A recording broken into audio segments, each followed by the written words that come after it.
नाचे वाहे टाळे साधन करी उत्तमने साधन करी उत्तमने साधन करी उत्तमने आये नाचे वाहे टाळे साधन करी उत्तमने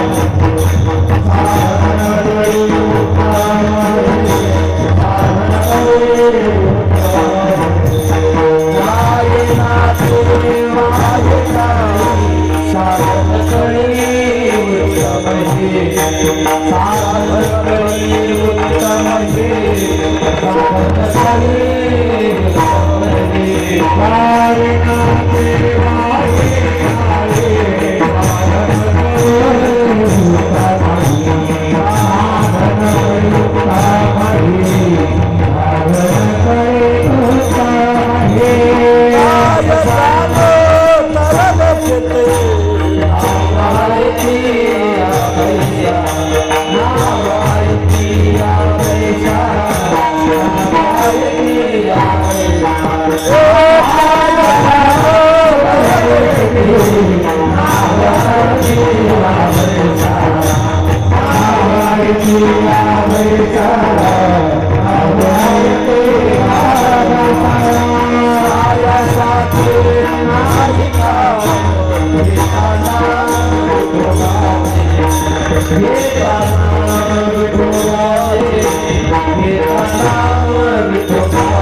संजय महाराज श्री भक्ति नामदेव महाराज नाम ले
नाचे वाहे टाळी साधन कळे उत्तम हे काय जाणो तरले किती नावायती या बैसा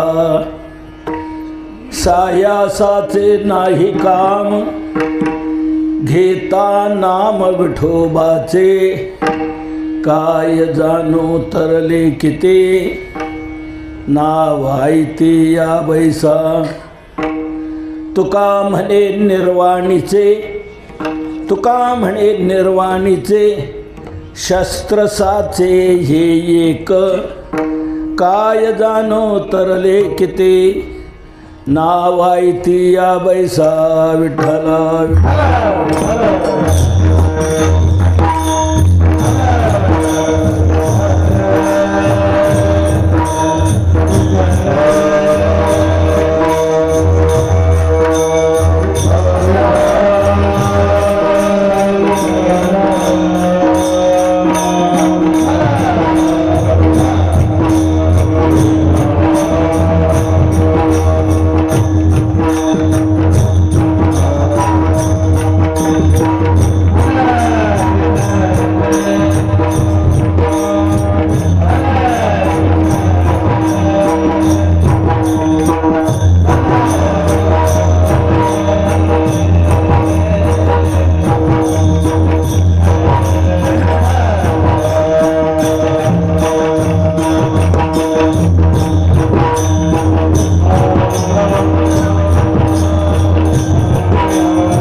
माझी वाणी मानेल संतांसी रंजव चित्तासे अपुलिया योऽन्त प्रविश्य मम वाचमिमां प्रसुप्तां सञ्जीवयत्यखिलशक्तिधर स्वधाम्ना अन्यांश्च हस्तचरणश्रवणत्वगादीन् प्राणान्नमो भगवते पुरुषाय तुभ्यं कलावज्ञजीवोद्धरार्थावतारं कलाङ्काङ्कतेजोऽधिकामोदिवक्त्रं खलानीशवादापनोदार्हदक्षं समाधिस्थमूर्तिं भजे ज्ञानदेवं नमो सद्गुरु तुकया ज्ञानदीपा नमो सद्गुरु सच्चिदानंद रूपा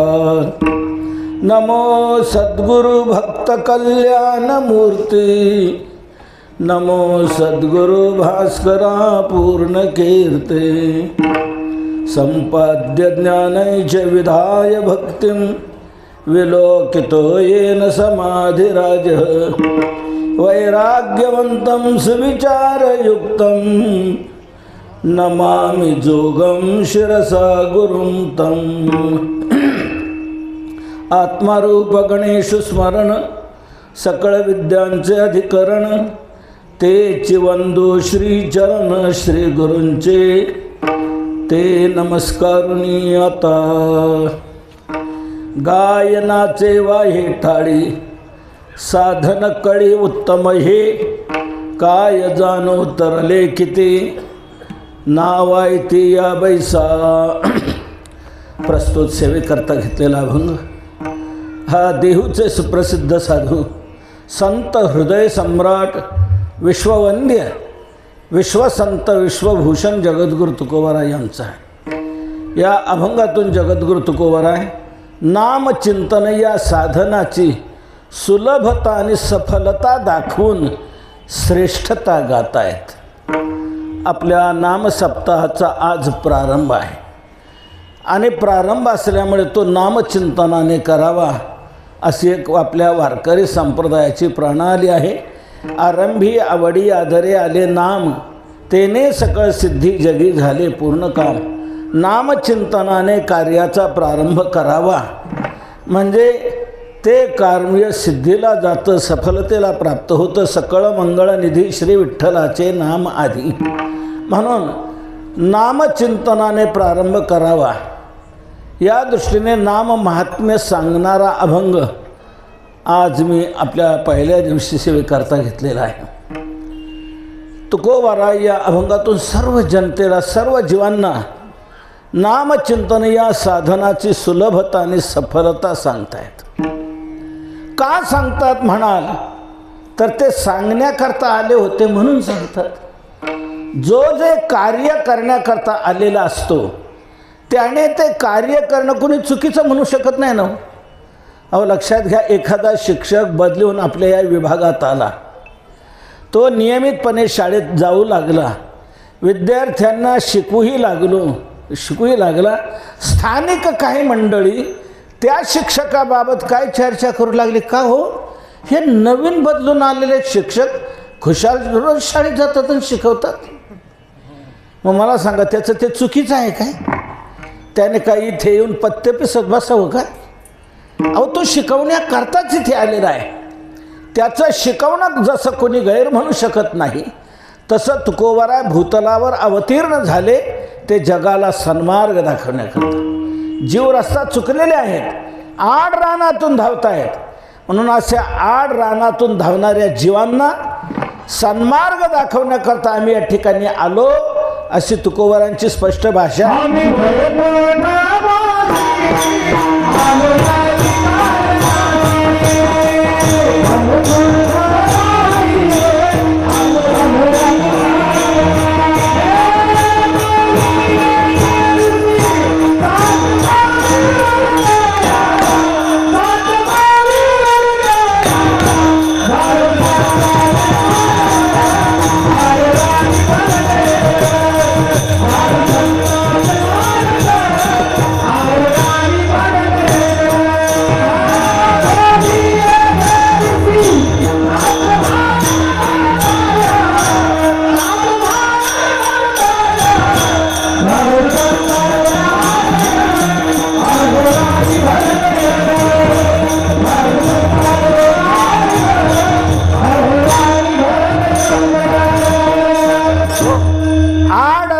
भरले जग आड रानात प्रविष्ट झालेला आहे।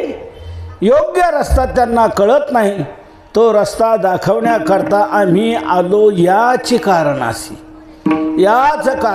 आम्ही इथे आलो। आपल्याला अशी जिज्ञासा यातून निर्माण झाली असेल की तुकोबाराय जर रस्ता दाखवण्याकरता इथे आले तर त्यांनी रस्ता तरी मग नेमका कोणता दाखवला? तर त्यांनी रस्ता दाखवला तो नामचिंतनाचा। देवाकडे जाण्याचे अनेक मार्ग आहेत, जसे प्रत्येक गावाला येणारे अनेक मार्ग असतात की नाही, पूर्वेकडून पश्चिमेकडून दक्षिणेकडून उत्तरेकडून सर्व दिशांनी त्या गावाला जाता येत असं अनेक मार्ग त्या गावाला जाणारे असतात. पण एक लक्षात घ्या, सर्व मार्ग सारखे असतात असं मात्र नाही. एखादी वाट अशी असते त्या गावाला जाणारी, डोंगरातून कडे कपारीतूनच उतरावं लागतं, पायीच जावं लागतं, दुसरा मार्ग नाही, अशी एखादी वाट असते. एखादी वाट अशी असते फक्त दुचाकी वाहन चालू शकतं, सायकल मोटारसायकल, 3 चाकी रिक्षाही नाही. एखादी वाट अशी असते 3 चाकी रिक्षा, फार झालं तर 4 चाकी छोटी कार. पण एखादा असा राजमार्ग असतो की त्या राजमार्गाने सर्वांना जाता येतं. तसं देवाकडे जाण्याचे जे अनेक मार्ग आहेत ना, काही एकाकी आहेत, काही खडतर आहेत, काही सूक्ष्म आहेत, काही दुस्तर आहेत, काही कळत नाहीत, काही झेपत नाही. पण देवाकडे जाण्याचा राजमार्ग जर कोणता असेल तर तो नामचिंतनाचा आहे. नामचिंतन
केला राज्यभार चाले ऐसा, सर्वांना जाता येईल असा मार्ग तुकोबारांनी जनतेच्या पुढे ठेवला. काही सूक्ष्म वाटा, दुस्तर वाटा त्या मोडून काढल्या आणि एक गावे आम्ही विठोबाचे नाम म्हणून गावोगाव प्रचार दौरा करून तुकोबारा लोकांना सांगत, बाबांनो नामचिंतन करा, अन्य साधनांच्या भानगडीत पडू नका. आपल्याला मनुष्य जन्म प्राप्त झालेला आहे आणि याच जन्मात हे भजन घडू शकतं. याच जन्मे घडे देवाचे भजन, अनेक हे ज्ञान नाही कुठे, इतर कोणत्याही जन्मात हे भजन घडत नाही, या मनुष्य जन्मातच घडतं. म्हणून बाबांनो आपल्याला मनुष्य जन्म प्राप्त आहे, आपण नामचिंतन करा. कधी तुकोबारांनी लोकांना चिडू नये म्हणावं. किती वेळा सांगायचं, 17 वर्ष झाली ना सांगता सांगता, पण अजून तुमच्यात फरक पडत नाही, तुम्ही नामचिंतनाकडे वळत नाही. किती सांगू तरी नायकती, असे तुकोबारांनी म्हणावं.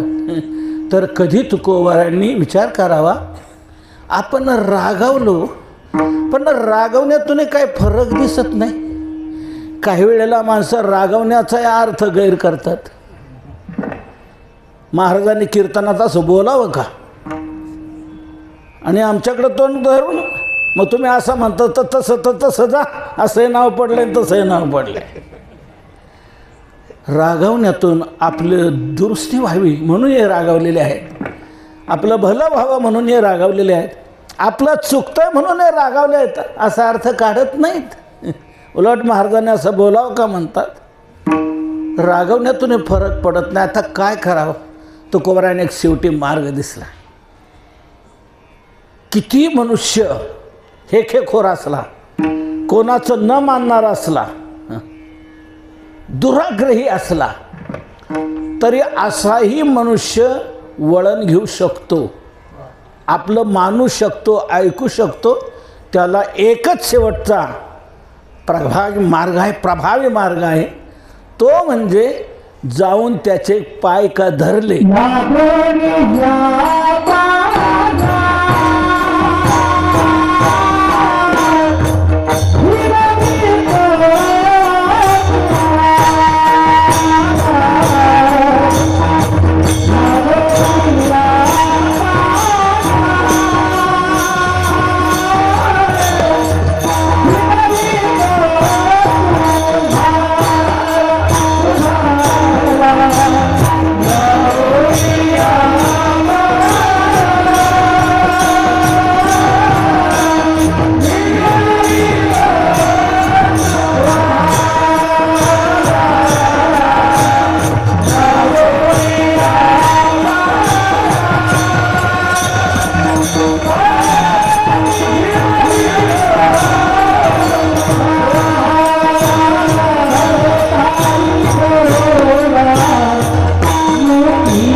किती दुराग्रही मनुष्य असला तरी तो ऐकू शकतो. याच्याकरता शेवटचा हा प्रभावी मार्ग आहे. जाऊन त्याचे पाय का धरले, तुम्ही हो म्हणाल तर मी सोडतो, नाही तर सोडणार नाही. कितीही दुराग्रही असला तरी मनुष्य ढिलाच पडतो. पाय धरल्यानंतर बळ चालत नसतं. तुकोबाराय म्हणतात, तुका म्हणे कळ पाय धरल्या नचले बळ. पाय धरल्यावर बळ चालत नाही. पाय धरल्यावर मनुष्य ढिलाच पडतो. म्हणतो बोल व काय मग तुझं म्हणणं आहे सांग. तुकोबारायांनी हा मार्ग लक्षात घेतला आणि लोकांचे पाय धरून त्यांना विनंती करतायत, बाबांनो लागून या पाया विनवितो तुम्हाला. तुमच्या पायाला लागतो, तुम्हाला माझी विनंती आहे. काय म्हणणं आहे तुकोबाराय तुमचं हो? तुकोबाराय म्हणतात, माझं एक म्हणणं आहे, करे टाळी बोला मुखे नाम. हाताने टाळी वाजवा आणि मुखाने नाम घ्या. बस एवढंच माझं म्हणणं आहे, दुसरं काही नाही. हाताने टाळी वाजवायची आणि मुखाने नाम घ्यायचं. असं ज्या वेळेला तुकोबाराय सांगू लागली त्यावेळेला काही बुद्धिजीवी वर्ग, तर्कवादी वर्ग, अन्य साधनांचा अभिमानी असणारा वर्ग तो तुकोबारायनं म्हणला, का हो तुकोबाराय, हाताने टाळी वाजवा आणि मुखाने नाम घ्या असं तुम्ही सांगता. वेदात, शास्त्रात, पुराणाधिकात किती उच्च उच्च दर्जाची साधनं सांगितलेली आहेत. ते राहिली एका बाजूला आणि तुमचं चाललंय टुमणं. म्हणा विठ्ठल विठ्ठल, हाताने टाळी वाजवा मुखाने नाम घ्या. महाराज म्हणतात, मग तुमचं म्हणणं का आमचं म्हणणं, हेच साधन तुम्ही का सांगता की हाताने टाळी वाजवा मुखाने नाम घ्या? तर हेच साधन मी का सांगतो याचं जबरदस्त कारण तुकोबाराय आज आपण सेवेकरता घेतलेल्या अभंगाच्या प्रथम चरणातून सांगतात.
वाजवा आणि मुखाने नाम घ्या, हेच साधन तुम्ही का सांगता? करे टाळी बोला मुखे नाम.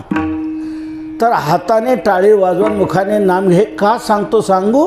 साधन कळी उत्तम हे म्हणून सांगतो. गाय नाचे वाहे टाळी, मुखाने नाम गायचं, नाचायचं, हाताने टाळी वाजवायची. कलियुगात हेच उत्तम साधन आहे म्हणून मी सांगतोय. युग 4 आहेत: कृत, त्रेता, द्वापार आणि कली. कोणत्या युगात कोणतं साधन केलं म्हणजे जीवाचा उद्धार होतो हे श्रीमद भागवतात स्पष्ट सांगितलेलं आहे. कृतयुगामध्ये ध्यान करणं हे उद्धाराचं साधन होतं. कृतेय ध्यायतो विष्णू. त्रेतायुगामध्ये यज्ञ करणं हे उद्धाराचं साधन होतं. त्रेतायाम यजतो मखैः. द्वापार युगामध्ये परिचर्या पूजा हे उद्धाराचं साधन. द्वापरे परिचर्यायाम. आणि कलौ तद हरी कीर्तनात.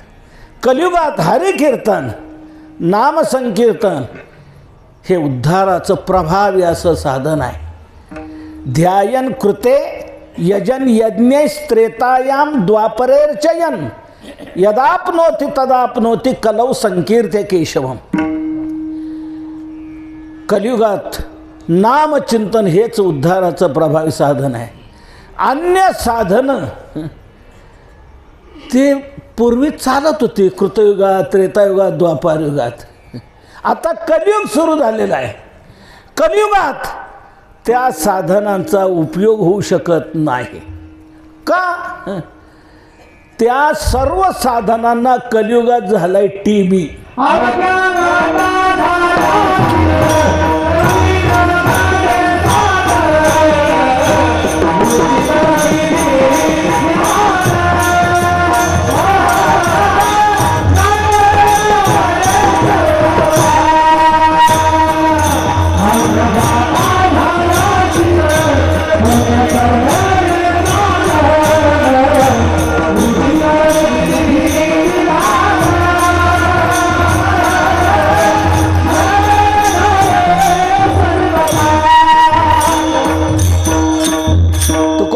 म्हणतात अवघ्या वाटा झाल्या क्षीण, कली न घडे साधन.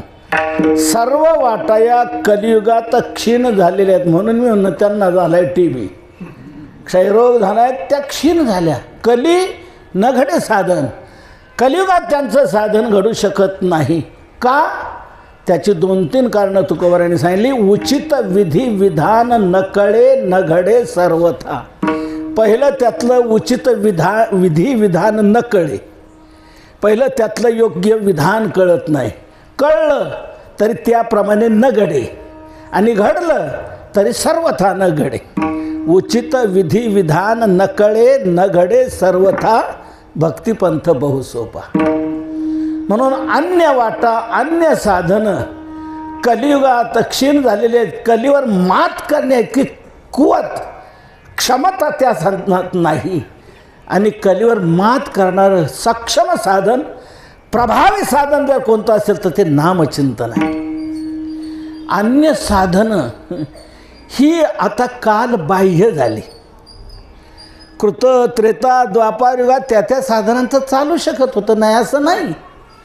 पण आता कलीवर मात करण्याची क्षमता त्यांच्यात नाही. म्हणून ती काल बाह्य झालेली आता ती सोडून द्या. त्याच्या मागे जाऊ नका. नामचिंतनाला आता ती उपयोगाची नाही. मी एक आपल्याला सर्वांना झटकन समजेल असं उदाहरण सांगतो, म्हणजे याचा जास्त विस्तार करण्याचे आपल्याला काही कारण पडणार नाही. आपण डॉक्टरकडे जातो. डॉक्टर आपलं त्याच्या नियमानुसार त्याला पाहिजे तशी चेकिंग करतो. तो त्यानंतर त्याच्या लक्षात जे येतं की काय नेमकं झालेलं आहे, त्याच्यावर तो औषधं देतो. त्याच्याकडची देतो, त्याच्याकडे नसतील ती लिहून देतो. मग तो कागद घेऊन आपण मेडिकल स्टोअर्समध्ये जातो. मेडिकल स्टोअर्सवाल्याला देतो. तो पाहतो आणि त्याप्रमाणे ती औषधं काढून देतो. आता लक्षात घ्या बरं का, तो जाणकार मनुष्य ती औषधं त्याने दिलेली लगेच प्रत्येक औषध पाहतो, तपासून पाहतो. काय तपासतो माहीत आहे का? त्या औषधाच्या पॉकेटवर बरीचशी माहिती दिलेली असते, ती तो पाहतो. पहिलं त्या औषधाचं नाव काय आहे ते त्याच्यावर असतं. कोणत्या कंपनीने औषध काढले त्या कंपनीचं नाव असतं. त्या औषधामध्ये कोणती कोणती घटक द्रव्य आहेत याची यादी असते त्याच्यावर. त्यानंतर त्याच्या पुढे त्याची टक्केवारी असते, कोणतं किती टक्के, कोणतं किती टक्के याप्रमाणे माहिती असते. नंतर त्याच्यावर घेण्याची मात्राही दिलेली असते. आणि त्यानंतर तो आणखी बारकाईने पाहता तो जी एक गोष्ट ती ही की त्या बाटलीवर त्या पॉकेटवर 2 तारखा दिलेल्या असतात बघा. पहिली तारीख असते हे औषध निर्माण झालंय केव्हा.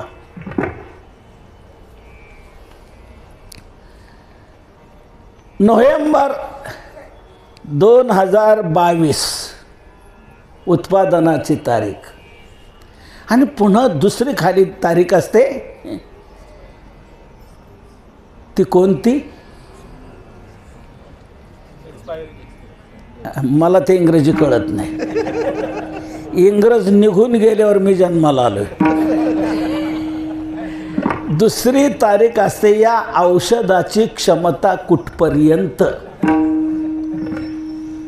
नोव्हेंबर 2025. नोव्हेंबर 2022ला हे औषध निर्माण झाले, निर्मितीची तारीख. आणि त्यानंतर त्या औषधाची क्षमता कुठपर्यंत राहणे, ते औषध कुठपर्यंत काम देणार आहे याची दुसरी तारीख असते नोव्हेंबर 2025. याचा अर्थ काय. नोव्हेंबर 2025च्या नोव्हेंबरपर्यंत हे औषध चालेल. 2025चा नोव्हेंबर महिना का उलटला, 2025चा डिसेंबर का सुरू झाला की हे औषध फेकून द्यायचं. का. त्या निर्मात्यानेच त्या औषधाची क्षमता, त्याची ताकद कुठपर्यंत राहणार आहे, हे औषध कुठपर्यंत काम देणार आहे, ही त्याने सर्व संशोधनातून ती तारीख निश्चित केलेली आहे की या औषधाची तिथपर्यंत मात्रा चालेल, योजना चालेल, पुढे हे औषध काम देणार नाही, ते फेकून द्यायचं. आणि एखादा मेडिकल स्टोर्सवाला जर ते औषध चालवण्याचा प्रयत्न करू लागला तर त्याच्यावर केस होऊ शकते. का. कंपनीनेच त्या औषधाची क्षमता कुठपर्यंत सांगितलेलं आहे. त्याच्या पुढे कदाचित त्या औषधाचा दुष्परिणामही होण्याची शक्यता असते. म्हणून कंपनीनेच ती शेवटची तारीख दिलेली असते इथपर्यंत. तसं इतर साधनं वेदात, शास्त्रात, पुराणादिकात सांगितलेली ती साधनं, त्या साधनांची क्षमता तिथपर्यंत होतं. कृतयुगात चालत होते, काय त्रेतायुगात, काय द्वापारयुगात. द्वापारयुगापर्यंत त्यांची क्षमता होती. आता कलियुग सुरू झालेलं आहे. कलीवर मात करण्याची क्षमता त्या साधनांमध्ये नाही. ती साधनं कालबाह्य झाली आणि कलियुगात एकमेव उद्धाराचं साधन, प्रभावी साधन जर कोणतं असेल तर ते नामचिंतन आहे. म्हणून तुकोबाराय सांगतात, साधन कळी उत्तम हे. कली हे उत्तम साधन.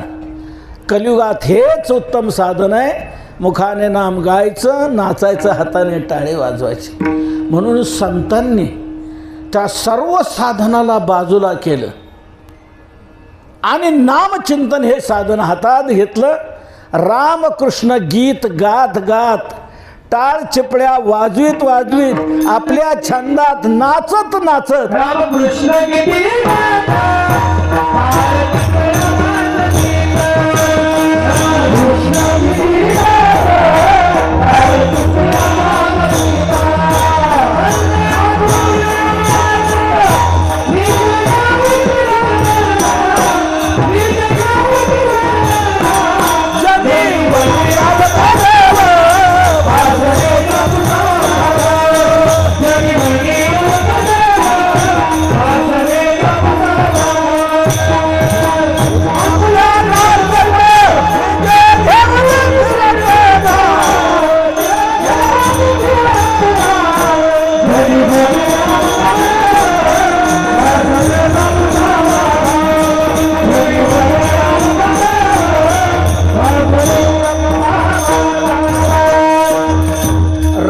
कृष्ण गीती गात, टाळ चिपळ्या वाजवीत, छंदे आपुलिया नाचत, निज घेऊन फिरत गा.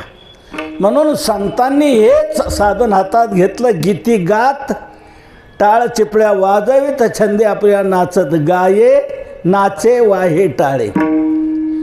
त्यांनी हेच साधन हातात घेतलं आणि गावोगाव प्रचार दौरा सुरू केला.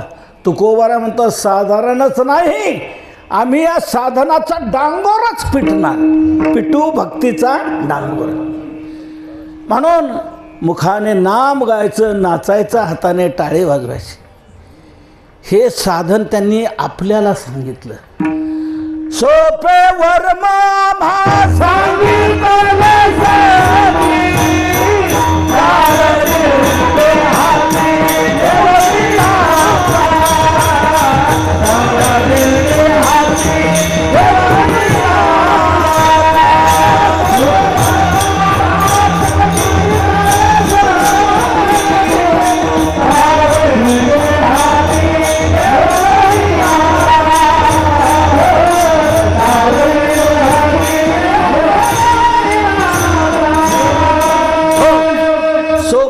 मामा सांगितले संती टाळ दिंडी हाती घेऊन नाचा. समाधीचे सुख सांडा ओवाळून ऐसा या कीर्तनी ब्रह्मरस. हे साधन त्यांनी हातात घेतलं. नाचत नाचत मुखाने नाम गात हाताने टाळे वाजवीत त्यांनी या साधनाचा प्रचार प्रसार केला. नामदेवराय तर म्हणतात, नाचू कीर्तनाचे रंगी ज्ञानदीप लावू जगी. जगात आम्ही हा ज्ञानदीप लावणार, तेवत ठेवणार. त्या साधनाने इतकं आकर्षण केलं. नाचत नाचत नामदेवरायांनी गीत गायलं, टाळी वाजवली. या साधनाचं इतकं आकर्षण झालं की देवाला राहावे ना, देवही त्यांच्याबरोबर नाचायला लागले. नामदेव कीर्तन करी पुढे नाचे पांडुरंग. देव नाचू लागले. या साधनाने इतकं आकर्षण केलं, आकर्षित केलं देवाला देखील. देव नाचायला लागले, देव त्याच्यात रंगून गेले, रंगून गेले. असं हे प्रभावी साधन आहे. इतके रंगून गेले, जनाबाईंनी वर्णन केले. त्या नाचता नाचताना देवाचा पितांबर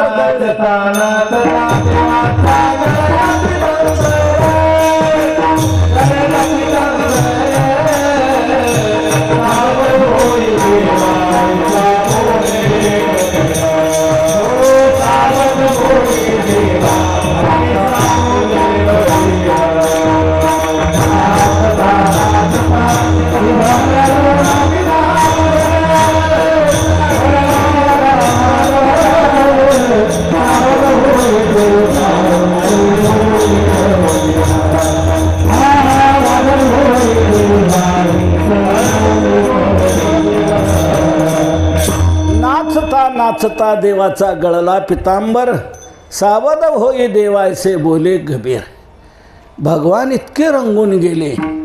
असं देवाला देखील यात गुढी घालायला लावणारं, झेप घ्यायला लावणारं साधन, आकर्षित करणारं साधन म्हणजे नामचिंतन आहे.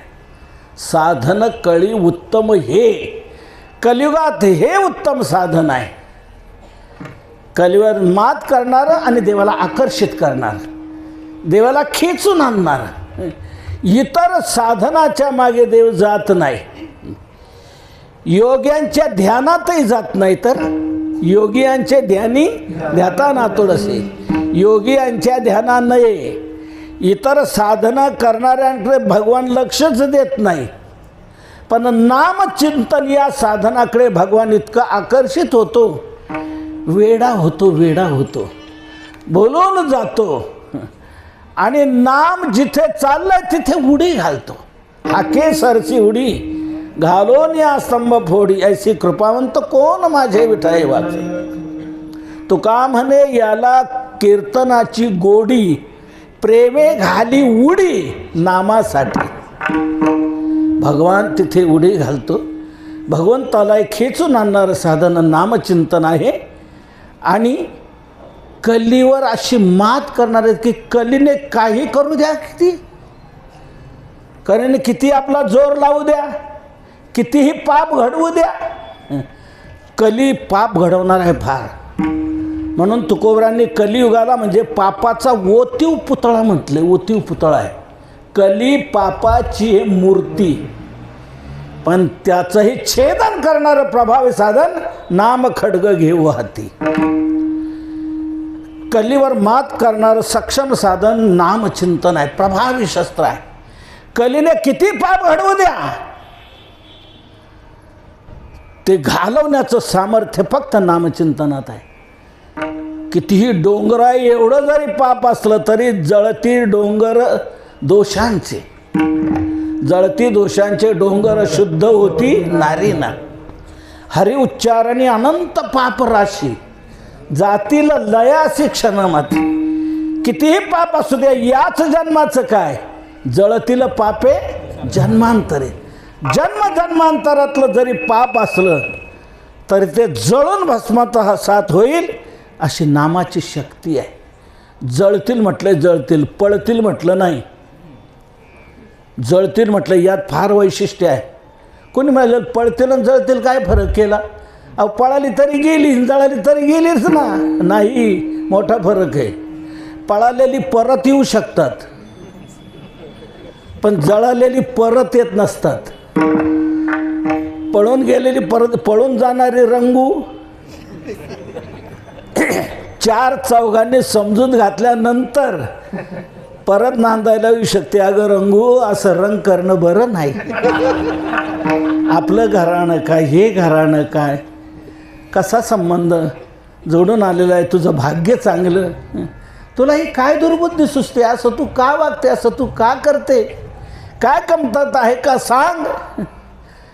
सर्व समजून लक्षात दिल्यानंतर ती पळून जाणारी रंगू परत नांदायला येऊ शकते. पण जळून मेलेली गंगू ती येते का परत? नाही, ती जळून गेली, ती कायमची गेली. तशी इतर साधनाने पाप पळतात आणि नाम साधनाने पाप जळतात. याच जन्मातलं काय, जळतील पापे जन्मांतरे. अन्य जन्मातलं किती मागच्या अनंत जन्माचं पाप जरी असलं तर ते जळून भस्मसात होणार. जळतील म्हणण्यातून वैशिष्ट्य असे ते तर गेलंच गेलं, पण त्याच्यातून नवीन काही निर्माण होऊ शकत नाही, नवीन उत्पत्ती होऊ शकत नाही. का? जळण्यातून त्याचा बीज भाव नष्ट होतो, अंकुरदशेची क्षमता त्यात राहत नाही. मग अग्निकुंडी बीजे घातली ते अंकुरदशे जेवी मुकली. वन्ही दग्ध बीज त्याचे अंकुर केवी फुटावा. त्याच्यातून नवीन निर्माण होत नाही, ते तर संपलंच, पण बीज भाव नष्ट होऊन जातो, नवीन काय निर्माण होऊ शकत नाही. म्हणून कितीही तुमचं पाप पूर्णतः नष्ट करण्याचं सामर्थ्य या नामचिंतन साधनात आहे. म्हणून साधन कली उत्तम. हे एक कली संतरण नावाचं उपनिषद आहे. 108 उपनिषद आहेत, त्यात कली संतरण नावाचं एक उपनिषद आहे. त्या उपनिषदात असाच प्रश्न करण्यात आला आहे की कली भयानक पाप घडवणार आहे, पापाकडे प्रवृत्त करणार आहे, चांगल्या चांगल्यांच्या बुद्धीत भ्रंश निर्माण करणारा कली आहे. कलीने परीक्षितीच्या हे अंतःकरणात भ्रंश निर्माण केला की नाही? कलीने परीक्षितीला मेलेला साप ऋषीच्या गळ्यात अडकवायला लावला की नाही? ऋषीच्या गळ्यात मेलेला साप अडकवण्याची बुद्धी कोणी दिली परीक्षितीला? कलीने दंश केला परीक्षितीला. म्हणजे कली भयानक पाप घडवणार आहे. पण असं किती पाप घडलं तरी घडू द्या, पण ते घालवण्याकरता काय करायला पाहिजे मग?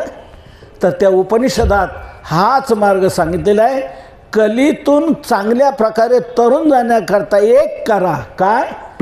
हरे राम राम राम हरे हरे, हरे कृष्ण कृष्ण कृष्ण हरे हरे, हरे राम राम हरे हरे, हरे कृष्ण हरे राम हरे राम, राम राम हरे हरे, हरे कृष्ण कृष्ण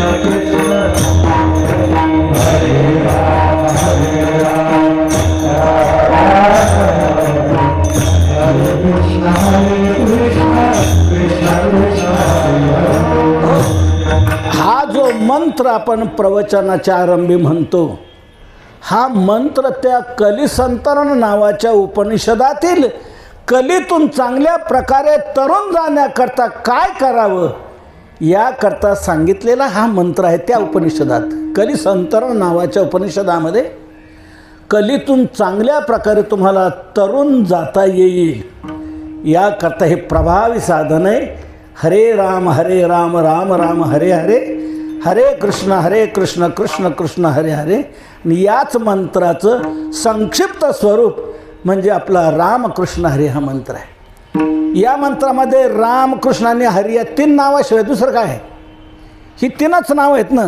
हरे राम राम राम हरे हरे, हरे कृष्ण कृष्ण कृष्ण हरे हरे. राम कृष्ण आणि हरी ही 3च नावं आहेत या मंत्रामध्ये. म्हणून कलीवर प्रभावी मात करणारं साधन जर कोणतं असेल तर हे नामचिंतन आहे. म्हणून तुकोबरा म्हणतात, आम्ही याकरता सांगतो, गाय नाचे वाहे टाळी साधन कळी उत्तम हे कलियुगात हेच उत्तम साधन आहे. पाप घालवत असेल पण भवनदीतून तरुण नेईल का? तुकोबरा म्हणतात, नक्कीच हे नाम साधन काय करू शकत नाही.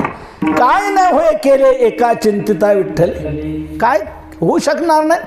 नामचिंतन सर्व काही फळ प्राप्त करून देणार आहे. अवघे होती लाभ एका या चिंतने, नाम संकीर्तने गोविंदाच्या. म्हणजे भवनदीतून तरुण नेईल हो नक्कीच. म्हणजे आजपर्यंत कोणी तरुण गेलंय का? तुकोबारा म्हणतात, कितीतरी तरुण गेले, आपण काय जाणणार हेच अभंगाच्या 2ऱ्या चरणात सांगतात.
या साधनाचा अवलंब करून कितीतरी तरुण गेलेले आहेत.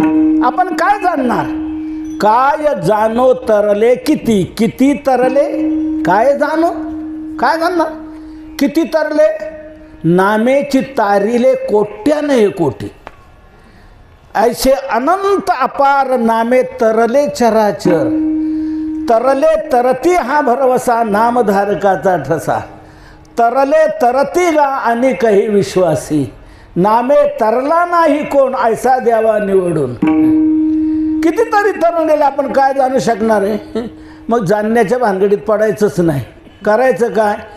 नाव आयती या बैसा, आयती नाव लागलेले भवनदीवर. ही नामरूपी नौका भवनदीतून तारणारी आहे. नामाची या सहस्रवरी नावा या अवधारी, सजून या संसारी तारू झालो. नामरूपी नौका ही भवनदीतून पैल तिला नेणारी आहे. पण नुसती नाव नेऊ शकत नाही, त्याला नावाडी लागतो ना.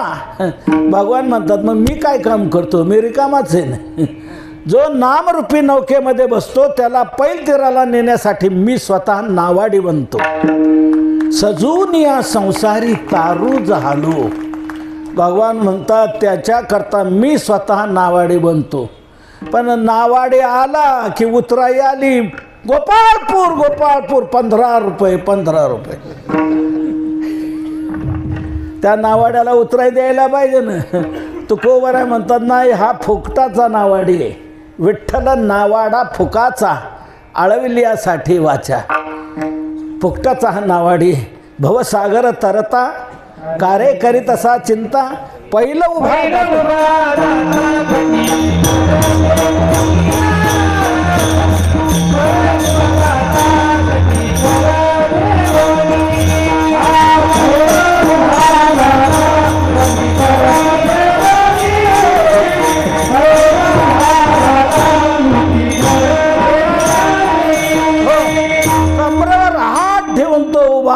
या म्हणतो इतकंच पाणी आहे. मी तुम्हाला पैलतीराला घेऊन जातो. त्याचे पायी घाला मिठी मोल नेघे जग जेठी. भावा एकासाठी खांदाबाई आपल्या. असा हा फोकटाचा नावाडी आहे. तो हात वर करून बोलावतो या या या म्हणतो आहे. नाव तयार आहे. नावाडी तयार आहे. मग आपल्याला जाऊन बसायला काय अडचण आहे का? नाव आयती या बैसा. तुकोबरा म्हणतात या बसा आणि जा पैलतीराला. आयती नाव आहे. रानात जायचं नाही, लाकडं आणायची नाही, मिस्त्री गाठवायचा नाही, करायची नाही. आयती तयार आहे. नाव तयार आहे. नावाडी तयार आहे. तुम्हीच तयार व्हा ना लवकर. या बसा आणि जा पैलतीराला. काय जाणो तरले किती नाव आयती या बैसा. आयती नाव जरी असली तरी आपल्याला काही ना काहीतरी कष्ट घ्यावे लागतीलच ना. तुकोबारा म्हणतात मुळीच नाही. भगवंताचं नाम घेताना कुठलेच सायास लागत नाहीत. हे अभंगाच्या 3ऱ्या चरणात सांगतायत. सायासाची नाही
सायासाचे नाही काम, घेता नाम विठोबाचे, विठोबाचे नाम घेता सायासाचे काम नाही. विठोबाचं नाम घेत असताना कुठलेच सायास इथे लागत नाहीत. इतर साधनांकरता सायास आहेत बघा. योग म्हटला की सायास आहेत, यज्ञ म्हटला की सायास आहे, तप म्हटलं की सायास आहे, व्रत म्हटलं की सायास आहे. अन्य सर्व साधनांना सायास आहेत म्हणजे कष्ट आहेत. पण नाम या साधनाकरता काहीच कष्ट लागत नाहीत. न लगती सायास, जावे वनांतरा सुखे येतो घराणारा. कुठलेच सायास लागत नाही. असं सोपं साधन म्हणजे भगवंताचं नाम आहे. नाम संकीर्तन साधन पै सोपे, सोपं साधन आहे. एक जण म्हणाला याच्यापेक्षा एखादं सोपं नाही का?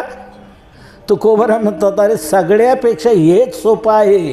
तुका म्हणे सोपे आहे सर्वाहुनी. सर्व साधनापेक्षा सोपं साधन भगवंताचं नाम आहे. सोपं कसं आहे याची मी चतुसूत्री आपल्याला सांगतो आणि आपली सेवा संपवतो. सोपं कसं आहे? कोणीही घ्या, केव्हाही घ्या, कुठंही घ्या आणि कसंही घ्या. ही सुलभता फक्त नाम या साधनात आहे, अन्य कोणत्याच साधनात नाही. कोणीही घ्या नाम, सकळाशी येथे कोणीही नाम घेऊ शकतो. ब्राह्मण, क्षत्रिय, वैश्य, शूद्र, चांडाळा या अधिकार, बाळे, नारी, नराधी करून वेश्याही, समाजातला कोणताही घटक वंचित राहत नाही. सर्वजण नामचिंतन करू शकतात. म्हणून ही पहिली सुलभता कोणीही घ्या. इतर साधना कोणालाही करता येत नाही, त्याचे नियत अधिकारी आहेत. ज्ञानाचा नियत अधिकारी आहे. ज्या पुरुषाने विचारसागरात व्याख्या झालेली या जन्मी किंवा पूर्वजन्मी निष्काम कर्माने उपासना करून आपले मलविक्षेप दोष घालवलेले आहेत.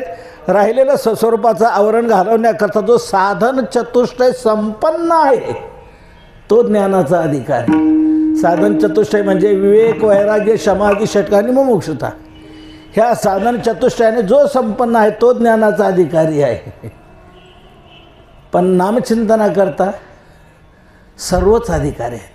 कोणी नामचिंतन करू शकतं. ज्ञान कोणीही करू शकत नाही, ज्ञान कोणीही घेऊ शकत नाही. त्याचा नियत अधिकारी आहे. यज्ञाचा नियत अधिकारी आहे, व्रताचा नियत अधिकारी आहे. प्रत्येक साधनाला अधिकारी आहे. नाम साधनाला अधिकारी नाही, सर्वच अधिकारी आहेत. सकळाच येथे अधिकार. कोणी करू शकतं नामचिंतन. लहान मुलं करू शकतात, तरुण करू शकतात, म्हातारे करू शकतात, अंथरुणावर खेळलेले करू शकतात. कोणी करू शकतं नामचिंतन. म्हणून ही पहिली सुलभता कोणीही घ्या नाम. दुसरी सुलभता केव्हाही घ्या. सकाळी घ्या, दुपारी घ्या, संध्याकाळी घ्या. नाम घेण्याकरता काळाचं बंधन नाही. काळ वेळ नाम उच्चारिता नाही. दोन्ही पक्ष पाही उद्धरती. कोणीही घ्या, केव्हाही घ्या, केव्हाही.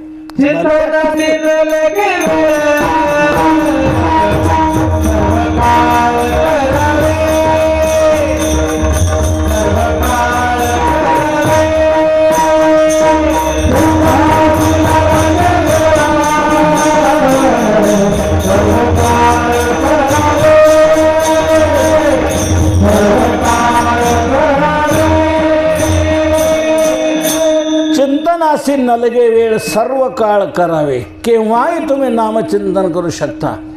इतर साधनं केव्हाही करता येत नाहीत.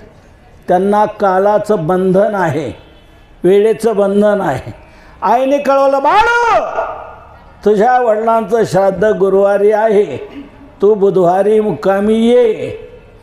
त्याने तिकडून कळवलं आई माझी रविवारी सुट्टी असते, मी शनिवारी कामावून संध्याकाळी बसल आणि रविवारी येऊन माझ्या बापाचं श्राद्ध करील. चालेल का आपल्या सवडीवर? त्याच वेळेला ते केलं पाहिजे. म्हणजे इतर साधनांना कालाचं बंधन आहे, पण नाम साधनाला नदेश नियमो राजन नकाल नियमस्तथा. नामाला काळाचं बंधन नाही. केव्हाही भलत्या काळी नामावळी सुलभ भोळी भाविका कोणत्याही वेळी तुम्ही करू शकता. ही दुसरी सुलभता. तिसरी सुलभता, कुठेही घ्या, घरात घ्या, अंगणात घ्या, शेतात घ्या, दुकानात घ्या, कुठेही घ्या.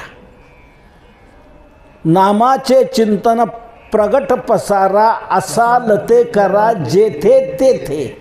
जेथे असाल तेथे ते नामाचे चिंतन करा. जिथे असाल तिथे नामचिंतनाकरता विशिष्ट देशात जायला पाहिजे असं काही नाही. नलगती साया जावे वनांतरा, मग घरी केलं चालेल. हो, सुखे येतो घरा नारायण. नारायण सुखाने तुमच्या घरात करा, अंगणात करा, शेतात करा, दुकानात करा. दुकानातही चालेल. तुम्ही म्हणाल दुकानात कसं काय चालेल? दुकानात तर गिऱ्हाईकाशी बोलावं लागतं, तिथं नामचिंतन कसं काय करता येईल? का रवा आहे का? रामकृष्ण आहे. कसं केलं तिला? म्हणजे रामकृष्ण आहे. साखर आहे का? रामकृष्ण आहे. गिऱ्हाईक काय म्हणेल? हे दुकानदार कालच्या कीर्तनापासून काय सरकलंय का काय कळत नाही. आपण म्हणतो साखर आहे का? रामकृष्ण आहे. रवा आहे का? रामकृष्ण आहे. याच्या दुकानात नाही काय नु, चला दुसरीकडे. दुकानात कसं करता येईल? गिऱ्हाईक राहील का? येईल का? त्याच्याशी बोलायला पाहिजे ना काय. दुकानात कसं काय चालेल? तर दुकानातही चालेल. कसं चालेल मी सांगतो तुम्हाला. मी काय सांगितलं तुम्हाला? दुकानातही घ्या म्हटलं का गिऱ्हाईक आल्यावर घ्या म्हटलं? माझं म्हणणं गिऱ्हाईक आल्यावर घ्या असं नाही, दुकानातही घ्या असं मी म्हटलंय. गिऱ्हाईक आल्यावर नका ना घेऊ. गिऱ्हाईक आलं का? हो रवा आहे का? आहे ना. काय भाव? अमुक भाव. साखर आहे ना? काय भाव? अमुक भाव. त्याची यादी घ्या, त्याला काय काय लागते. त्याच्या यादीप्रमाणे त्याचा माल त्याला व्यवस्थित वजन करून द्या, काट्याला झटका न मारता. त्याचे योग्य पैसे घ्या. त्यात काही जर त्याने कमी दिलेले असतील तर मागून घ्या. अरे इतक्या मालात तू जर 500 रुपये कमी दिले तर आम्ही व्यापाऱ्याचं देणं कसं देणार? 5-10% धंदा करायचा आणि एवढे तुम्ही जर नाही दिले कसं चालणार? काढ पैसे म्हणा. त्याने पैसे दिले, त्याचा माल त्याने घेतला, तो माल घेऊन ते गिऱ्हाईक गेलं. दुसरं गिऱ्हाईक अजून आलं नाही. मग तोपर्यंत काय काम आहे दुकानात? चालू द्या ना. रामकृष्ण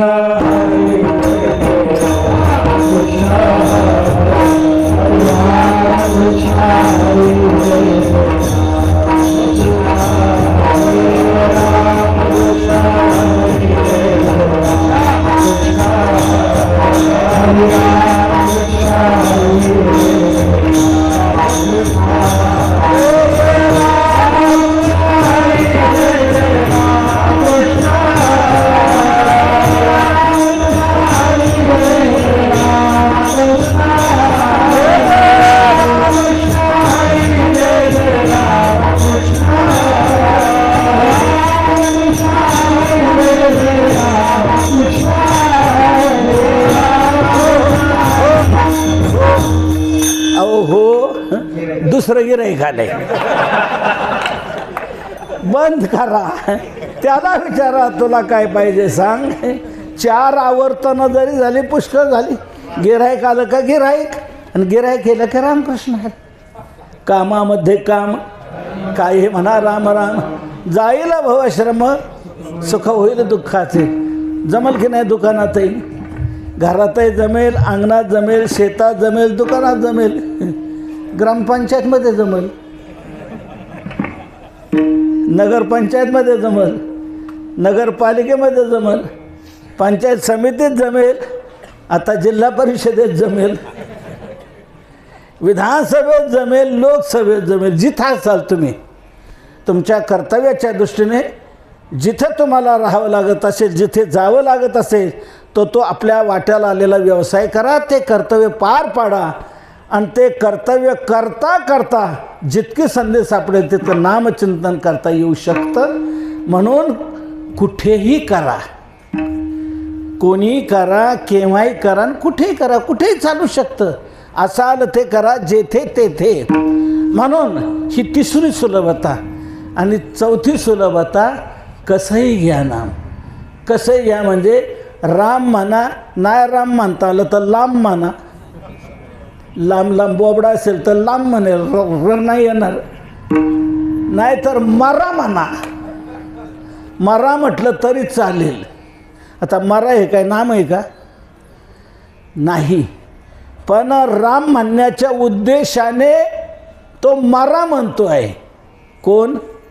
वाल्हा कोळी.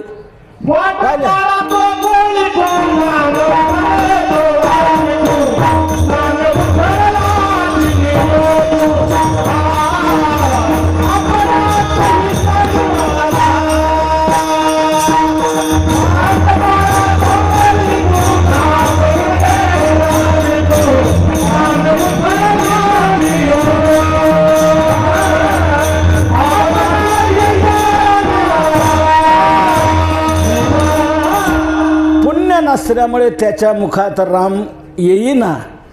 वाल्या कोळ्याला नारद म्हणताय तो राम म्हण, त्याला राम म्हणताना मरा. नारद म्हणताय राम म्हणतो म्हणतो मरा. पुण्य नाही. राम हा उच्चार तरीच पैसे वाचे, अनंता जन्माचे होईल पुण्य. जन्म जन्मांतरी असेल पुण्य सामुग्री, तरीच नाम जीवाग्रेले श्रीरामाचे. पुण्य नसेल तर रामना मुखामध्ये येऊ शकत नाही. माफ करा, कोणी राग म्हणू नका बोलल्याचा. काही लोकांचं कीर्तनाला येणे इतकं पुण्य आहे, कीर्तनाला येणे इतकं पुण्य आहे, पण नामचिंतन करण्या इतकं नाही. म्हणून काही माणसं कीर्तनात येऊनही विठ्ठल विठ्ठल म्हणत नाहीत, रामकृष्णारी म्हणत नाहीत. शेजारता म्हणतो ते महाराज काय म्हणतात, विठ्ठल विठ्ठल म्हणा, रामकृष्णारी म्हणा ना. तो म्हणतो ए तुला म्हणायचं तर म्हण, मी नाही म्हणणार. इथं येऊनही म्हणू शकत नाही. म्हणा म्हणता लोक म्हणू लागले की हा शेजाऱ्याला म्हणतो उद्या यायचं का ते नगरपालिकेत थोडंसं आपलं काम आहे, तुम्ही तेवढं चला. त्याच्यात तो दुसरं बोलल पण विठ्ठल विठ्ठल म्हणणार नाही. पुण्य नसल्यामुळे नाम येऊ शकत नाही. वाल्याला राम म्हणता येईना, पण मरा मरा असं येऊ लागलं तोंडात. नारद म्हणतायत हरकत नाही. मरा येतं ना तोंडात, मरा मरा म्हणत राहा, त्याचं पुढे राम होऊन जाईल. मराचं उलट काय? म राम राम राम राम राम राम राम. मरा मरा म्हणत राहा.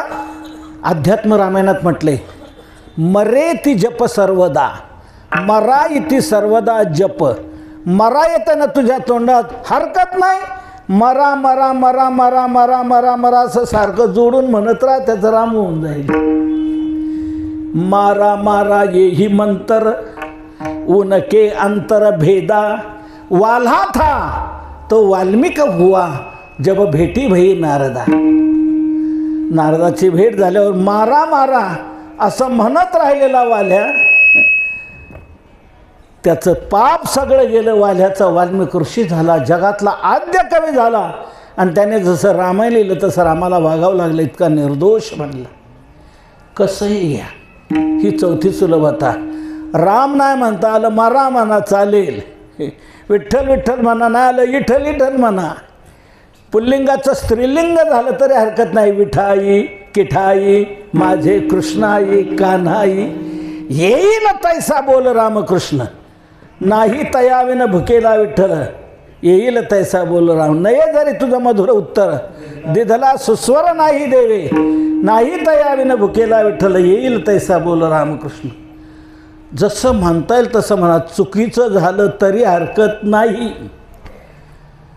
नाम चालतं. कसंही जसं घ्याल तसं नामचिंतन चालतं.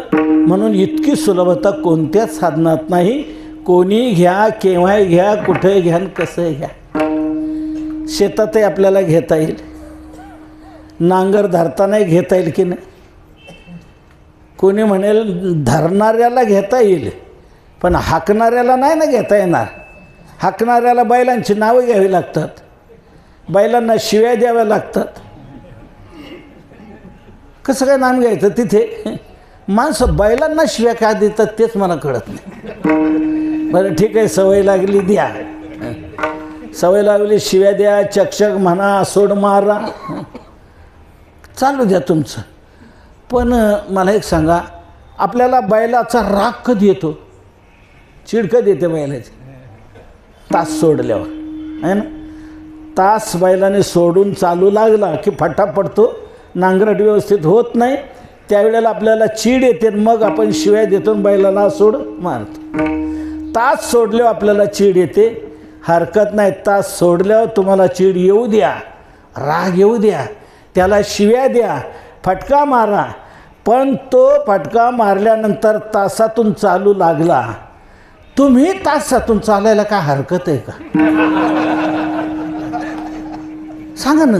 बैल तास धरून चाललाय ना, तुम्ही तास धरून चाला ना. रामकृष्ण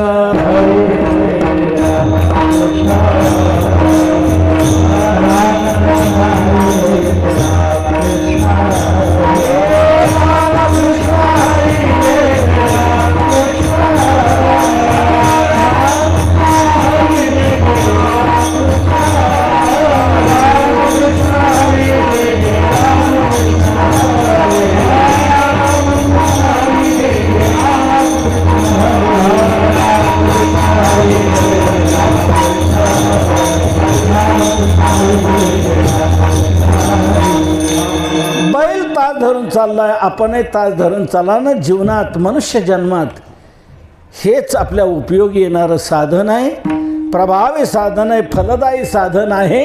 नामचिंतन करा बाबांनो. तुकोबाराय सांगतात, बैलाने तास सोडल्यावर चीड येते आपल्याला. आपण आपल्या जीवनात किती तास सोडून चाललो याची कधी चीड येते का? बैलाने तास सोडल्यावर चीड येते ना, मग आपणही तास सोडल्यावर चीड यायला पाहिजे ना.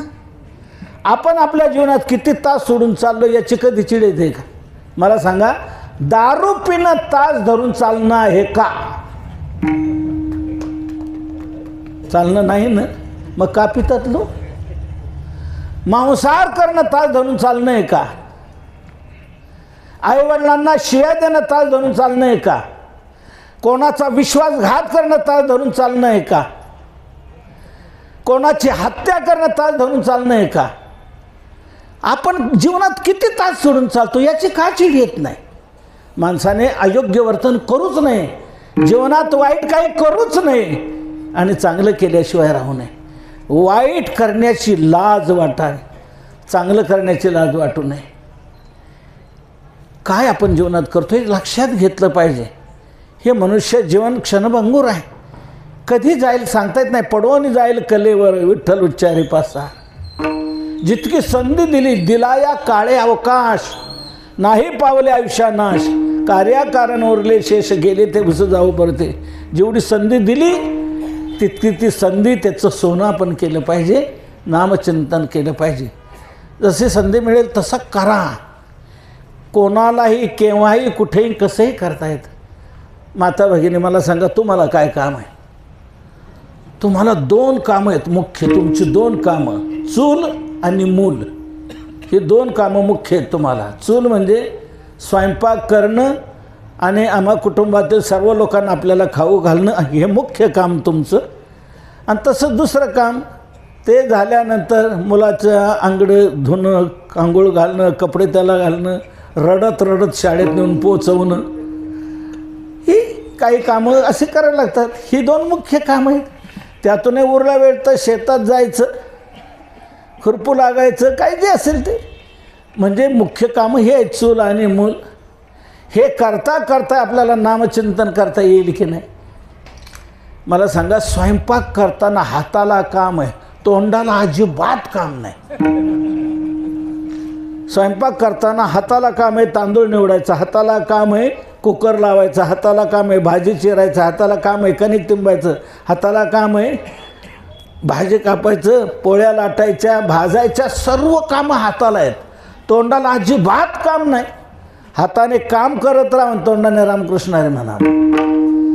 जावा जावा असल्या सासू सुना असल्या एकीने पुढं म्हणावून दुसरीने मागं म्हणावून स्वयंपाक करावा, म्हणजे भांडणही होणार नाही आणि स्वयंपाकही चांगलं होईल. एक लक्षात घ्या, तुम्ही नामचिंतन करत करत जर स्वयंपाक केला ना, त्या अन्नावर नामचिंतनाचे संस्कार होतील. आणि नामचिंतनाचे संस्कार ज्या अन्नावर झालेत ते अन्न ज्याच्या खाण्यात येईल त्याला नामचिंतन करावं असं वाटेल आणि त्याने नामचिंतन केलं की त्याचा दुवा तुम्हाला मिळेल. येईल की नाही करता स्वयंपाक करताना? येईल ना. मग आता नक्की ठरलं उद्यापासून सुरू करणार. उद्यापासून सुरू करा. स्वयंपाक करायला लागलं का रामकृष्ण हरी म्हणायचं आणि स्वयंपाक करत राहायचं. कामामध्ये काम, काही म्हणा राम. धुणं धुताना नामचिंतन करता येऊ शकतं. भांडे घासताना नामचिंतन करता येऊ शकतं. नाथ महाराजांनी किती सांगितले, भांडता नाही करता येऊ शकतं, तर उठता बसता भांडता सर्व कार्य करिता हरे बोला. म्हणून इतकी सुलभ साधना दुसरी कोणतीच नाही. सर्वात श्रेष्ठ सुलभ साधना हे नामचिंतन आहे.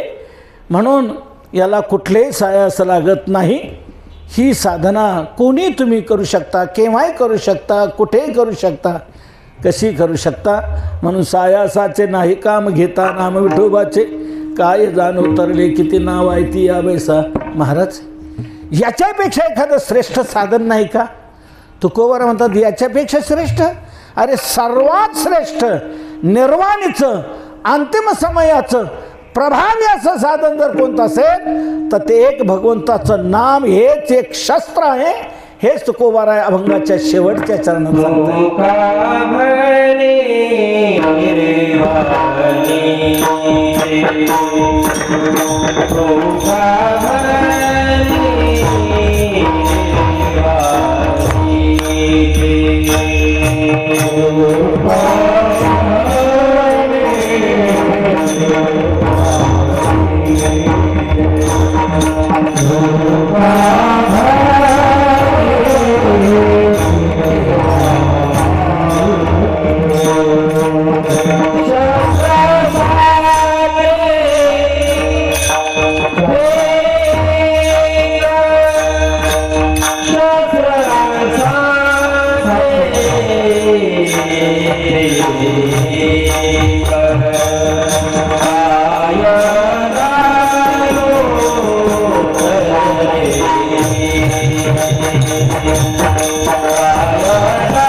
निर्वाणीचे शस्त्र साचे हे एक निर्वाणीचे साचे शस्त्र. नामचिंतन हेच निर्वाणीचं म्हणजे अंतिम समयाचं. जिथे सर्व साधनं हातबल होतात तिथं जे साधन उपयोगाला येतं ते म्हणजे भगवंताचं नाम आहे. निर्वाणीचं अंतिम समयाचं प्रभावी हे शस्त्र आहे. या शस्त्राची इतकी महत्ता आहे, ताकद आहे काळालाही परतून लावण्याची. काळाचं या शस्त्रापुढे या साधनापुढे काही चालत नाही. ज्ञानदेवी मंत्र हरिनामाचे शस्त्र यमे कुळ गोत्र वर्जिले असं प्रभावी शस्त्र भगवंताचं नाम आहे, निर्वाणीचं अंतिम समयाचं. म्हणून तुकोबाराय म्हणतात बाबांनो ह्याच साधनाचा आपण स्वीकार करा. हे प्रभावी शस्त्र आहे. निर्वाणीचे शस्त्र साचे हेच एकमेव शस्त्र असं प्रभावी आहे. काळाला परतून लावणं. एका जनार्दनी वासुदेव चिंतिता यम काळ दूत पळती नाम ऐकता. भगवंताचं नाम इतकं प्रभावी साधन आहे, काळाचंही तिथे काही चालत नाही. म्हणून या कलियुगात हेच साधन उत्तम आहे. साधन कली उत्तम हे तुकोबारायांनी सर्व संतांनी या साधनावर जोर दिला. आपणही आपल्या जीवनामध्ये सर्व काही करताना हे नामचिंतन करू शकतो. कुठेही केव्हाही कसंही हे नामचिंतन चालू शकतं. त्याला काही अडचणी नाहीत का प्रतिबंध नाही.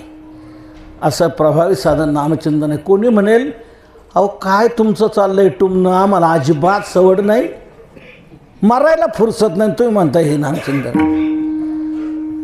मला हेच काय कळत नाही, मरायला फुरसत नाही म्हणतात लोक. काय मरण तुम्हाला विचारून येणार आहे फुरसत आहे का, येऊ का? माणसं म्हणतात मरायला फुरसत नाही, इतकी कामं आमची पडलेली, आता काय सांगायचं. तुम्ही मोकळे, तुम्हाला काय, आम्हाला काम अजिबात सवड नाही. ठीक आहे, सवड नाही नका, काय तुम्हाला करायचं असेल ते करा. पण तुमच्याकडून सर्वांकडून नामचिंतन घडू शकेल असा माझ्याकडे एक उपाय आहे. तो सर्वजण करू शकतात, सर्वजण करू शकतात. तो उपाय सांगू का? तो उपाय म्हणजे प्रत्येकाकडे आता मोबाईल झालेले आहेत.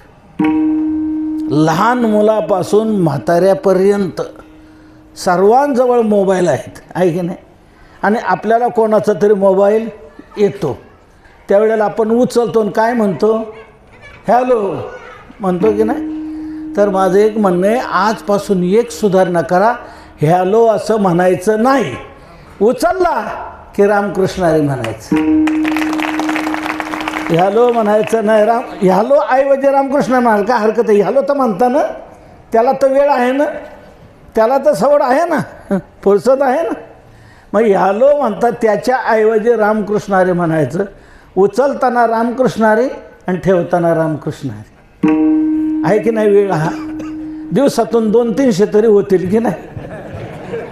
200 वेळा जरी झाले तर 200 दुने 400, 400 वेळा नामचिंतन होईल की नाही एका दिवसात? एका दिवसात 400 वेळा 30 दिवसात किती? 12 महिन्यात किती घडेल की नाही? तुमचा वेळ घेतला का? वेळ घेतला नाही, फक्त बदल केला. हॅलो म्हणण्याऐवजी रामकृष्ण हरी म्हणा, जमेल की नाही?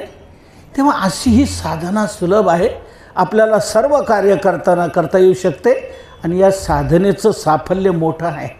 तुम्ही जे म्हणाल ते या नामचिंतनाने प्राप्त होणार आहे. जे म्हणाल ते सर्व काही फल देण्याचं सामर्थ्य या एका नामचिंतनात आहे. म्हणून याचा कोणीही बाद करू शकत नाही. येथ वस्तू सामर्थ्य शक्ती नवल काही, अनेक अंगाने ही साधना आपल्या उपयोगाला येणार आहेत. म्हणून संतांनी या साधनेवर जोर दिला. साधन कली उत्तम हे म्हणून गावोगाव प्रचार दौरा करून विभागातून हरिपाठ सुरू केले, भजन सुरू केलं, अखंड हरिनाम सप्ताह सुरू केले, सप्ताहावर जोर दिला आणि या साधनाकडे लोकांना आकर्षित केलं. असं हे साधन आपणही या विभागात करत आहात. ज्यांनी सुरू केलं असेल, जे साथ देत असतील, जे करत असतील, त्या सर्वांना धन्यवाद देतो. आपण काहीतरी पुण्य घेऊन आलात म्हणून आपल्याकडून हे घडतं आहे. असं चालू ठेवावं. सातत्याने वाईट काही करू नये, चांगलं केल्याशिवाय राहू नये. गळ्यात पळतो तुळशीची माळ, एकादशीवर नित्य नामस्मरण, आईवडिलांची सेवा, समाजाची सेवा, देशाची दीनदुःखिताची सेवा करत करत, ईश्वराची संतांची सेवा करत करत सत्पथगामी बनून आनंदाचे सम्राट होत, हीच प्रार्थना करून सेवेला विराम देतो. असे अभंग नजरेसमोर ठेवायचे, अभंगाप्रमाणे आपलं जीवन बनवायचं. बस अभंग. जसं आपण कुठे निघालो लगेच आरसा पाहतो की नाही, विस्कटलेले केस नीट करतो, कलर वगैरे नीट करून घेतो, टोपी नीट घालून घेतो आणि कुठे सभेला, कुठे कार्याला, कुठे कोणाच्या साखरपुड्याला, कोणाच्या लग्नाला आपण नटून थटून व्यवस्थित आरसा पाहून जातो. आरसा पाहून आपण आपलं विस्कटलेली वेशभूषा सर्व काय जशी व्यवस्थित करतो, तसं संतांचे अभंग हा आरसा आहे. आणि त्याच्यात आपलं जीवन पाहावं कसं आहे. आपलं विस्कटलेलं जीवन संतांच्या अभंगाच्या आरशात पाहून नीट करावं, दुरुस्त करावं. त्या अभंगाप्रमाणे आपल्या जीवनाची तशी घडी चांगली दुरुस्त करावी की निश्चित आपला बेडा पार होईल. नित्य आनंद आपल्याला समाधान ते मिळाल्याशिवाय राहणार नाही. भगवान करो असे अभंग किती किती महत्त्वाचे तुकोबारांचे अभंग. या अभंगाने दगडांना तारले. आपल्याला का नाही तारणार हो? रामेश्वर भट्टाने दगड बांधून हे अभंग बुडवायला लावले ना इंद्रायणीच्या डोहात. दगड बांधून बुडवले हे अभंग इंद्रायणीच्या डोहात. पण तुकोबारांनी त्याच डोहाच्या कडेला 13 दिवस अनुष्ठान केलं अन्नपाणी वर्ज करून. तर ते अभंग दगडांनाही घेऊन वर आले. जळी दगडा सहित वह्या तारियेल्या जैस्या लाह्या. दगडाला घेऊन हे अभंग वर आले आणि तिथून पुढे आपल्याला मिळाले. हे अभंग आपल्या वाट्याला कधी आले? तिथे तरल्यानंतर आले. तिथे जर ते बुडाले असते तर आपल्या वाट्याला काय आलं असतं? आमचे वैकुंठवासी परमपूज्य गुरुवर्य मामासाहेब दांडेकर नेहमी सांगायचे, ते अभंग तरले म्हणून आपण तरलो. ते बुडाले असते तर आपणही बुडालोच असतो. ते तरले म्हणून आपल्याला एक दिशा मिळाली, आपल्याला एक मार्ग सापडला नाही, आपण त्या दिशेने वाटचाल करू लागलो म्हणून आपण तरलो. म्हणून ते अभंग जिथे तरले, दगडाला घेऊन तरले म्हणून त्याच तारक जागेवर दगडावरच करून त्याचं चिरस्मारक व्हावं म्हणून गाथा मंदिराची योजना तिथे राबवण्यात आली. देहूला त्याच डोहाच्या कडेला त्याच प्रासंगिक प्रासादिक जागेवर या अभंगांचं शिलालेख स्वरूपात जागतिक कीर्तीचं मंदिर उभं राहिलं आहे. पूर्ण गाथा उच्च प्रतीच्या मार्बलवर कोरून लावला गेलेला आहे. त्या अभंगाचंच मंदिर बनवण्यात आलेलं आहे. काशीला मानस मंदिर आहे, अयोध्येला वाल्मिकी रामायण मंदिर आहे आणि आपल्या महाराष्ट्रात देऊला गाथा मंदिर आहे. आपल्या वारकरी संप्रदायाचं ते एक आगळं वेगळं वैभव तिथे उभं राहिलेलं आहे. जवळजवळ 45 कोटीपर्यंतची कामं तिथे झालेली आहे. तुम्हा सर्व भाविकांच्या त्यागातून ते सर्व उभं राहिलेलं आहे. तिथे मंदिर पूर्ण गाथा करून लावला. मंदिर झालं, भक्तनिवास झालं, सत्संग भवन झालं, अन्नपूर्णा सदन झालं, गोशाळा झाली, गुरुकुल पद्धतीने विद्यालय. तिथे दर्शनाला आलेल्या भाविकांना रोज दुपारी जेवण दिलं जातं. अन्नप्रसाद असतो. दररोज 12 ते 2 वेळा जवळजवळ 500-700 लोक रोज जेवतात. अन्नप्रसाद असतो. उच्च दर्जाचं ते जेवण असतं आणि टोकन नाही. या प्रकारे रोज अन्नदान तिथे आहे. तसंच आरोग्यदान आहे. दर बुधवारी यात्रेकरूत आलेल्या रुग्णांची चिकित्सा केली जाते आणि त्यांना आयुर्वेदिक पद्धतीप्रमाणे मोफत औषधोपचार केले जातात. दर बुधवारी 300-400 लोक दर बुधवारी असतात. आतापर्यंत लाखोनी लोक तिथे दुरुस्त झालेले आहेत दर बुधवारी. गुरुवारी ॲलोपॅथिक पद्धतीप्रमाणे उपचार केले जातात. तेही याप्रमाणे मोफत औषधोपचार करून प्रत्येक महिन्याच्या पहिल्या बुधवारी नेत्रचिकित्सा केली जाते आणि डोळ्याचे इलाज करून मोतीबिंदू वगैरे असेल तर मोफत औषधोपचार, मोफत ते ऑपरेशन केले जातं. असे आरोग्यदान आहे, अन्नदान आहे, तसंच ज्ञानदान आहे. जे अभंग दगडावर करून लावले ते जगाच्या हृदयावर करायचे. जगाच्या हृदयावर करण्याकरता जगापर्यंत पोहोचवणारे असे प्रचारक तयार करणं, अभ्यासू तयार करणं. म्हणून तिथे गुरुकुल पद्धतीने विद्यालय आपण सुरू केलेलं आहे. 2016ला विद्यालय तिथे सुरू झालेले आहे. आजपर्यंत अनेक विद्यार्थी तिथे 3 बॅचेस बाहेर पडलेले आहेत. आताही चांगल्या प्रमाणे ते चालू आहे आणि चालू राहणार आहे. विशेष रीतीने सर्व काही हे प्रबोधन तिथे केलं जातं आहे. त्यांची राहण्याची सोय, जेवणाची सोय आणि शिक्षणाची सोय 5 वर्ष सक्तीने आपण त्यांना ते शिक्षण तिथे देतो आहे. कोणी म्हणेल मग 5 वर्ष तर खूप फी असेल, खूप खर्च येत असेल. लक्षात घ्या, एक नया पैसा नाही, एक नया पैसा नाही. राहणं मोफत, जेवण मोफत, शिक्षण मोफत. मुलांनी फक्त एक करायचं, अभ्यास करायचा आणि तो त्यांनीच केला पाहिजे. त्यांनी अभ्यास करायचा आणि त्याच्या बाकीच्या गरजा आपण ट्रस्टाने भागवायच्या आणि चांगल्या प्रकारे त्यांना तयार करून समाजापर्यंत पोचवायचं आणि त्यांनी संतांचे विचार जनतेपर्यंत निष्कामतेने हे पोचवायचे. अशा पद्धतीने गुरुकुल पद्धतीचं विद्यालय, अनेक योजना अशा तिथे राबवल्या जातात. अनेक भाविकांनी लाखोनी कोटींनी सहकार्य केलेलं आहे. अजूनही तिथे आपल्याला 15-20 कोटीची कामं करायची. बनशी पहाड दगडाचं महाद्वार करायचं, खूप नक्षीनयुक्त देखणं असं महाद्वार. काम त्याचं चालू झालेलं आहे. येत्या विजेपर्यंत आपल्याला ते दिसू शकेल असं ते महाद्वाराचं काम. तसंच गार्डन डेव्हलप, तसंच भक्तनिवास, त्याचप्रमाणे अनेक तुकोबरायांच्या अभंगाचं तिथे आपल्याला जे तळमजल्यात एक दाखवायचं आहे. म्हणजे जन्माला आल्यापासून वैकुंठ गमनापर्यंत ज्या ज्या घटना घडल्या त्याचं मूर्तीकरण, चित्रीकरण, हालते चालते देखावे आणि तुकोबरायांनी समाज प्रबोधन कसं घडवलेलं आहे याचं एक प्रात्यक्षिक रोबो स्वरूपात प्रसारण. जसं अक्षरधामला स्वामीनारायण यांचं प्रबोधन दाखवलेलं आहे, तसं आपल्या देहुला गाथा मंदिरावर तुकोबरायांनी समाज प्रबोधन कसं घडवलं हे दाखवायचं आहे. तर अशी अनेक कामं अजून आहेत. 15-20 कोटीची कामं आहेत. अनेक भाविकांनी लाखोनी नाही कोटींनी सहकार्य केले म्हणून ते इथपर्यंत आले. आता राहिलेलं काम जे आहे 15-20 कोटी त्याची काय अडचण नाही. का नाही? राहिलेले लोक अजून बरेच आहेत म्हणून नाही. राहिलेले लोक अजून बरेच आहेत. ज्यांनी आजपर्यंत लाखोनी कोटींनी दिले त्यांच्या त्यागातून इतकं उभं राहिलेलं आहे.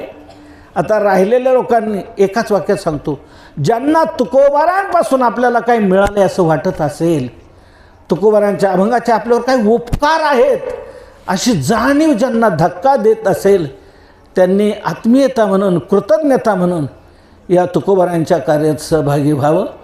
त्याचा अनंत पटीने आपल्याला दुआ मिळाल्याशिवाय राहणार नाही. हा ट्रस्ट आहे, रजिस्ट्रेशन आहे, याचं नियमित ऑडिट होते. या ट्रस्टला 80G कलमान्वये आयकरात सवलतचं सर्टिफिकेट आहे. तर या प्रकारे यात आपल्याला सहभागी होता येईल. आणि शास्त्र नियम आहे, आपल्या उत्पन्नातला 6वा हिस्सा दान झालाच पाहिजे, दान केलाच पाहिजे. म्हणजे दिलेली संपत्ती योग्य ठिकाणी जाते आणि राहिलेली संपत्ती पवित्र होत असते. आणि अशी सुसंधी योग्य देश, योग्य काळ, योग्य पात्र पाहून आपल्याला आहे. तर दरवर्षी नियमाने आपला 6वा हिस्सा दान केला पाहिजे. प्रत्येकाला आपलं उत्पन्न ध्यानात येईल आणि 6वा हिस्साही लक्षात येईल. त्यांनी याप्रमाणे आपल्याला या सेवेत सहभागी होता येईल. करत जावं, अनंत पटीने दुआ मिळेल. असून झालेली सेवा भगवंताच्या चरणी समर्पित करतो. तुकोबरांची ही सर्व जी काही दिशा आहे, मार्गदर्शन आहे, गाथा मंदिरावर हे सर्व कसं कसं घडतं आहे हे मी सांगितलेलं तुमच्या ध्यानात राहील असं नाही. विसरून नाही जा. उद्या पुन्हा आठवायला पाहाल तर आठवणार नाही. तर उद्या तुम्हाला लक्षात येण्याकरता आम्ही एक आता तुकोबारा दिनदर्शिका प्रकाशित केलेली आहे. गाथा मंदिराचं चित्र आणि त्याच्या पाठीमागे गाथा मंदिराची सर्वांगीण माहिती आणि पूर्ण वर्षभराचं पंचांग कॅलेंडर रूपाने आपण प्रकाशित केलेलं आहे. आर्ट पेपरवर 2026चं आता इथे उपलब्ध आहे. पुढे गाडीत आपल्याला मिळू शकेल, अगर नंतरही मिळेल. या प्रकारे आलेला आहे. सर्वांना ते इथेही मिळेल, कोरडे महाराजांकडे मिळेल, अनेकांकडे मिळेल. आपल्याला आपण प्रत्येकाने जरूर घ्या, आपल्या घरात लावा. येता जाता दर्शन घडेल, सर्वांगीण माहिती मिळेल. पालखी सोहळ्यात कधी कुठे जायचं हे आपल्याला लक्षात, एकादशी कधी, चतुर्थी कधी, चंद्रोदय कधी, हे सर्व कळेल. त्याच्यातून असे सर्व जाणीव होते आहे आणि गाथा मंदिराची सर्वांगीण माहिती मिळेल. भगवान करून आपल्याला गाथा मंदिरावर बीजेच्या उत्सवाकरताही जरूर यायला पाहिजे. माणसं पंढरपूरला जातात, आळंदीला जातात आणि देहूला येत नाही, हा मोठा दोष आहे. देहू आपल्या वारकरी संप्रदायाचं कलशस्थान आहे. तुका झाला असे कळस, आणि कळसाचं किती महत्त्व आहे. कळस जोपर्यंत बसवलं जात नाही तोपर्यंत मंदिर अपुरं की नाही. तसं देहूला वारीला जोपर्यंत येत नाही तोपर्यंत वारी अपुरी. देहूला येत नाही तोपर्यंत तो हाफ वारकरी, देहूला येईल त्यावेळेला तो पुरा वारकरी होईल. म्हणून देहूला बीजेच्या वारीला या. फाल्गुन शुद्ध नवमी ते फाल्गुन वद्य तृतीया 25 फेब्रुवारी ते 6 मार्चपर्यंत 10 दिवस गाथा पारायण अनुष्ठान खूप चांगल्या प्रकारे तिथे घडते. तालास्वरात खूप आनंदात आपल्याला एक आगळा वेगळा आनंद तिथे 10 दिवसात प्राप्त होईल. त्यावेळी तर जरूर या. कामं तर सारखी चालवली आहे. काही कामं अलीकडे करून घ्या, उरली तर पलीकडे ठेवा आणि हे 10 दिवस मोकळे ठेवून या. आपल्याला एक आगळा वेगळा आनंद मिळाला. असो भगवान करून सर्वांच्या अंतःकरणात हे सद्विचार निर्माण होऊन सर्वजण सत्पथगामी होऊन आनंदाचे सम्राट होत, हीच प्रार्थना करून सेवेला विराम देतो. ज्या जगद्गुरु तुकोबारांनी हे प्रबोधन केलं त्यांचं थोडा वेळ आपण भजन करू. सर्वांना माझी विनंती आहे, हात वर करून टाळी वाजून सर्वांनी तुकोबारायांचा जयघोष करावा. तुका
डायरी आहे त्याच्यावर 17 महिन्याचं पंचांग आहे.